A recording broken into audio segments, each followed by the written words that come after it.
Kita beralih ke berita lainnya, pemirsa. Ratusan warga terlibat keributan hingga adu jotos dengan pihak keamanan perusahaan perkebunan PT PN 4. Keributan dipicu pematokan 250 hektar lahan yang diklaim warga sebagai milik mereka di Desa Kapas 1, Kecamatan Batahan, Mandailing, Natal.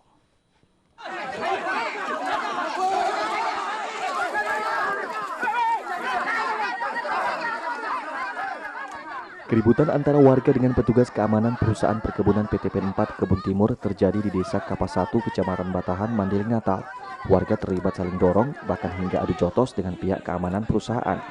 Keributan dipicu aksi ratusan warga dibantu puluhan anggota ormas tertentu yang awalnya berupaya melakukan pematokan lahan seluas 250 hektar di areal perkebunan kelapa sawit yang dikuasai pihak PT PN 4 di Desa Kapas 1, Kecamatan Batahan, Mandailing, Natal.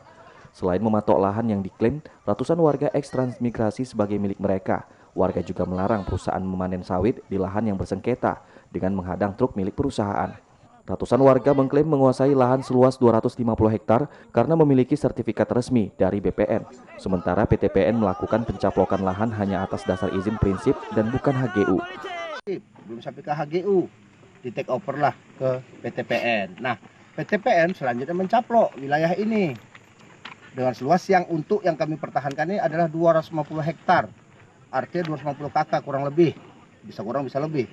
Nah, salah satu buktinya sertifikat ini. Saya bacakan. Salah satu contoh, ini milik sertifikat akan membuat di sini 501 sampai 750. Jadi sertifikat ini yang baru terdata yang ada. Selebihnya masih ada. Contoh, hak miliknya 637 atas nama Tarsidi.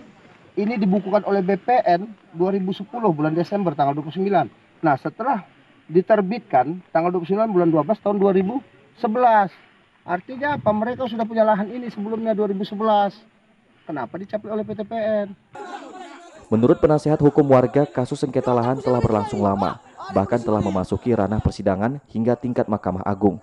Dalam putusannya, MA memenangkan gugatan warga, namun pihak PT PN 4 melakukan peninjauan kembali hingga akhirnya eksekusi warga tertunda.